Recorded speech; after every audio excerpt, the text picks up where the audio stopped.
এরকম একটা গোটা ওলকপি নিয়ে নিয়েছি। সেই ওলকপিটাকে ভালো করে ধুয়ে নিয়ে এরকমভাবে ছোটো ছোটো সরু সরু করে কুচিয়ে নিয়েছি।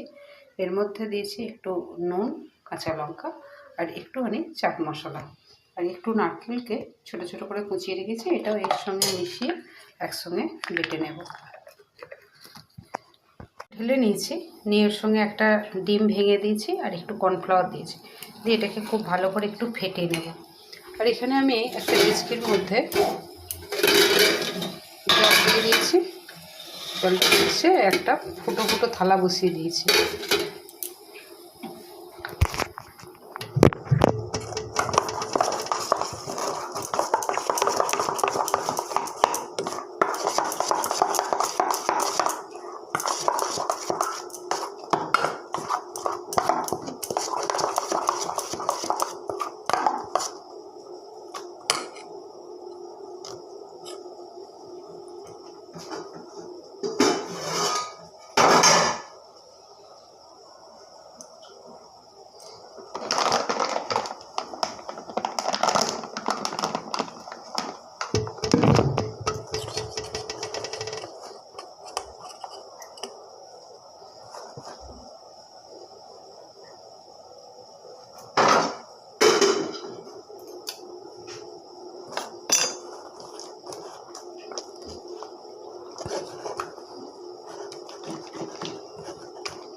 এটা এই অবস্থায় বসিয়ে দিলাম, কারণ এটা ছোট ছোট করে আকারে করে প্রথমে ভেবেছিলাম করব, কিন্তু এইটাকে একটু সলিড করে নিয়ে পিস পিস করে কেটে নিয়ে এখানে আমি একটা মশলা তৈরি করতে দিয়েছি। পেঁয়াজ, আদা, রসুন, টমেটো, সব ধরনের গুঁড়ো মশলা যেগুলো থাকে, হলুদ, জিরে, সব নিয়ে এটা কষতে দিয়ে দিয়েছি। এটা যেই একটু শক্ত হয়ে বাইন্ডিং হয়ে যাবে এটার মধ্যে দিয়ে দেব। এটার জলটা একটু শক্ত করে নিয়েছি, শক্ত করে নিয়ে এবার এই বাটিটা থালাটা বসিয়ে দিয়েছি। একদম শক্ত, একটু জলটা টেনে গেছে, কারণ ওইটা দিলে জলটা টকটক করে পড়ে যাচ্ছিল। এটা এইভাবে দিয়ে দেবো একটা একটা করে, দিয়ে ঢাকা দিয়ে দেবো। এই রেসিপিটা খেতে খুব সুন্দর। মশলাটা জল দিয়ে দিয়েছি, দিয়ে এটা ফুটিয়ে নিয়েছি। এখানে এই যে বলগুলো পুরো রেডি হয়ে গেছে, একদম সুন্দর স্পঞ্জি হয়ে গেছে। একটা একটা করে এর মধ্যে দিয়ে দেবো।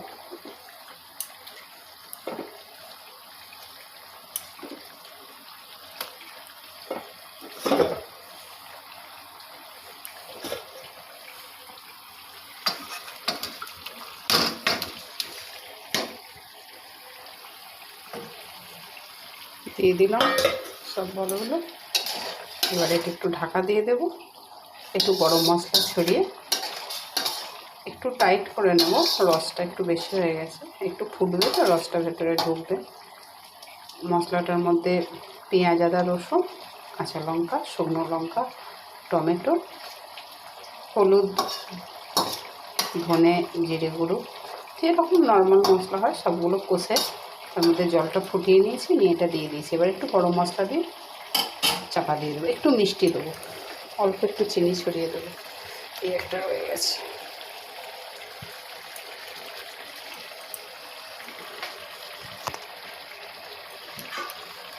ঢাকা দিয়ে দিলাম। একটু চিনি আর গরম মশলা ছড়িয়ে দিয়েছি, রসটা অনেকটা মরে গেছে। এটা ঢাকা দিয়ে দিলাম, ঠিক 10-15 মিনিট ঢাকা থেকে দেবো। গ্যাস অফ করে দিলাম। রান্নাটা কমপ্লিট হয়ে গেল।